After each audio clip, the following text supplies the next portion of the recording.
Hello and welcome to Doubles and Trebles. It's early August and we're taking another early look at the World Championship of Darts, obviously taking place in December, but it's a market that is live all year round and people like Pyman like to back players throughout the year. We're right amongst the thick end of the season now, Pyman. We've been saying that many times on the channel. The World Match Play is in the bag.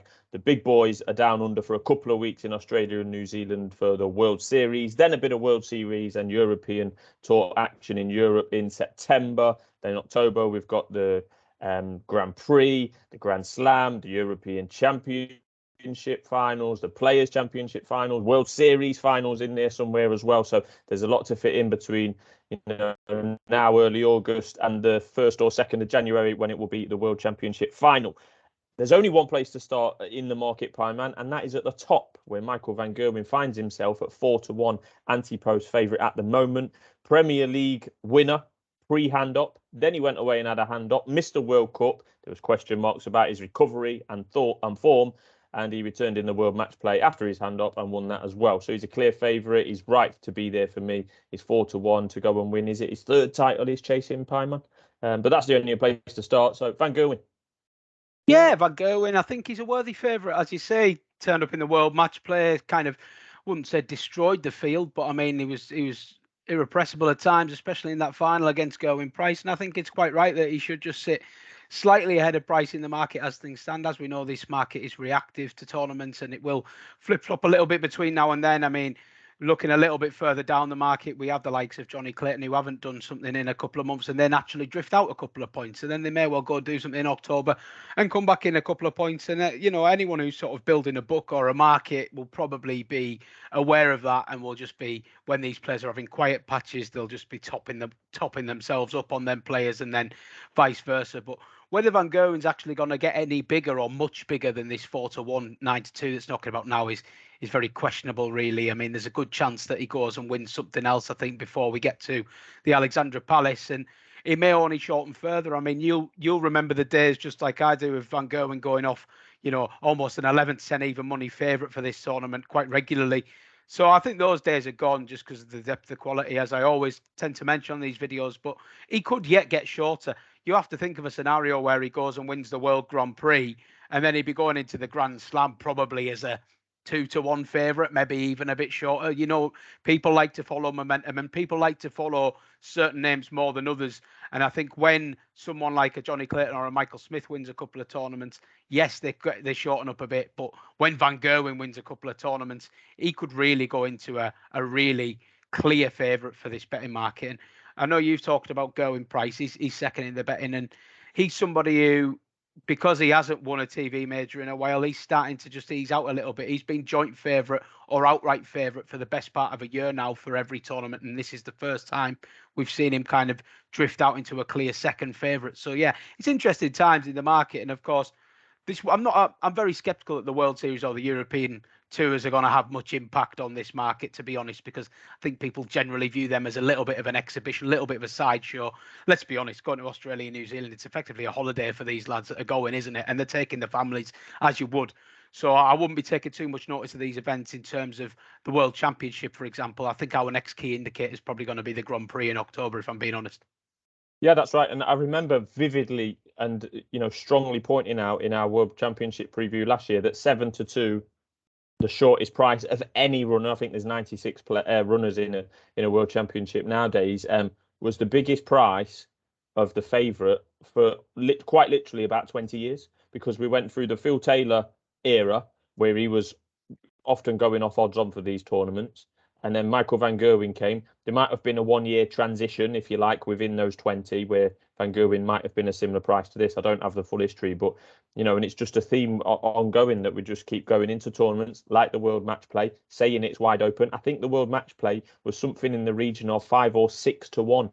The three of them at the top, Van Gerwen, Price and Wright. And as you say, Van Gerwen, due to his win and reputation that goes with that, has shortened up, and he is a clear favourite at the moment. And you can only see that going one way, Pyman. Put it this way, he won't be going off bigger than 4-1 for the World Championship. He could well go off shorter. So if you do fancy him, it might be a reason to get on him now. At the top of the market, you've touched on a couple of them. Gerwyn Price winner on the penultimate renewal of the World Championship, 6-1. Peter Wright, the reigning world champion, at 15-2. Jonny Clayton, 10, similar price to last year. Michael Smith, 14. Luke Humphries, 16. Dimitri, a similar price at 16, and then it's much bigger. The rest in likes of Rob Cross at 33-1. We've covered the top of the market there, Pine Man. I know you're a man that likes a bit of a bomb, as you call it. At this stage in August, and the runners and riders are starting to get a bit of a pecking order. We've seen quite a lot of darts recently, Players Championship, obviously with the match play as well. Where would you be looking now if I gave you a tenner to go and spend on one of these boys? Well, you've got a lot of lads around the 14, 16-1 region now, and they're quite familiar names, expectant names: Dimitri Vandenberg, Luke Humphries, Michael Smith. Jonny Clayton even maybe just sneaks into there in double figures 10-1. But I think that they all have obvious prospects, but it probably wouldn't be my idea of value in this market, because I think they've all got a kind of equal chance to one another. One player that we have talked about quite a lot in recent videos, and I think he probably should be closer to that bracket than he currently is Nathan Aspinall. Still a bit of 33 knocking around about Nathan Aspinall. I mean, if Nathan Aspinall's in a quarter at the World Championships, I'm taking a lot less than 7-1 on him to win that quarter. So if you quarter in that 33-1 up into 7-8-1, I just think he's an obvious value runner to probably outrun that current price. All his form on the floor kind of suggests that he can go and maybe do some damage in the Grand Prix. I mean, he was in the semi-finals of the World Match Play on. He just went down to Van Gerwen. That's absolutely fantastic form. You're not going to see him in the World Series. So I don't think there's any danger of that price sort of evaporating. But there has been a little bit of movement. I mean, he had a really good run. He won a Players' Championship last week, then made a final the next day. There was a bit of 40 knocking around before then. That's long gone now. 33. You maybe get 35 with a boost. I think Aspinall on current form could easily be coming into Ali Pali around the 18-20-1 mark. And I would expect if this tournament was next month, then a lot of columnists will be putting up Nathan Aspinall as the value option. So if you're looking to get someone on side now with genuine win equity, who genuinely could go and win this tournament, then I think Nathan Aspinall in that 33-1 bracket is the obvious name that jumps out to me. I don't know if you've got anything different to add in that area. I think that's a fair comment, and he's got the all-important, as I say, every year, the experience of going deep in World Championships. He's got an excellent World Championship record. I think he's only been there 2 or 3 times, and he's made the quarterfinals twice. Another person that fits that bill as a previous semi-finalist, Luke Humphries. I think he is. The price has evaporated a little bit, but we can't after time. He's 16-1 now currently. He's been the big market mover, if you like. A lot of these names and the position they find themselves in the market, they were probably around there in January.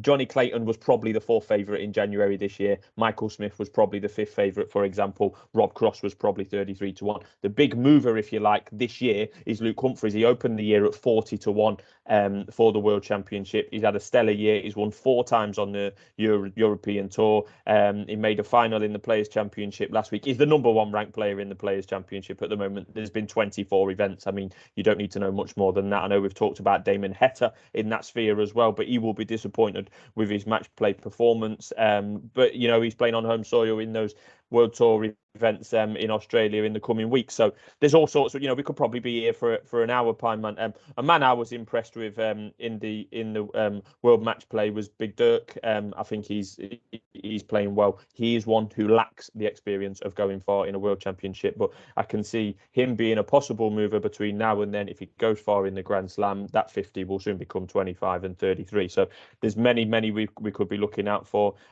Usually we put one up at a monster price, Pie Man. Well, you do.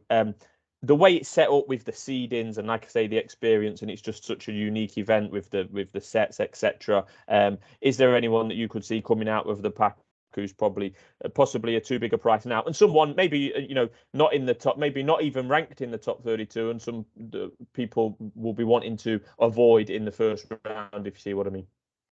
Well, funnily enough, I mean, every year I do like to put up some monster prices, and we have had some successful runs. But Florian Hempel was one last year that when the draw came out, I thought he was an absolute must to get with. And I think he was 500s outright, but we were on him at 100s for the quarter, and he actually got to that match where that would have been a winning bet if he'd gone on to win, and he unfortunately he didn't, but got a fantastic run out of it. I think when you're going into that kind of area of the market, experience tells us that they're probably not going to be a bet to win the tournament or even 2 places. The problem is at this anti-pro stage, we're only getting 2 places each way.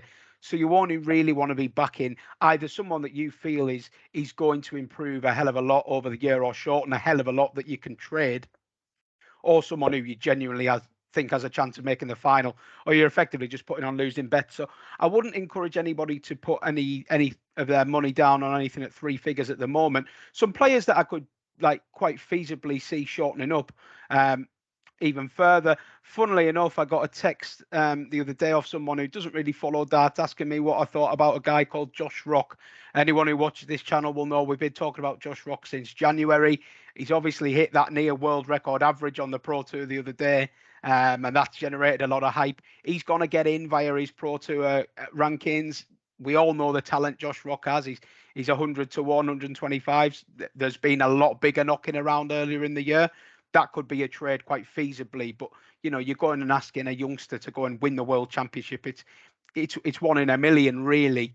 But yeah, it's certainly an interesting bet. Other people I can see shortening in the 3-figure region. I think Roby John Rodriguez, if he keeps going about his business the way he has, he's 200 to 1 at the moment. He could easily go off more, closer to 50, and that might be an interesting trade. But no, I would be waiting for nearer the time we get all these fantastic specials markets from Sky and all the quarter betting. And the quarter betting is often the most interesting market of the entire year for me.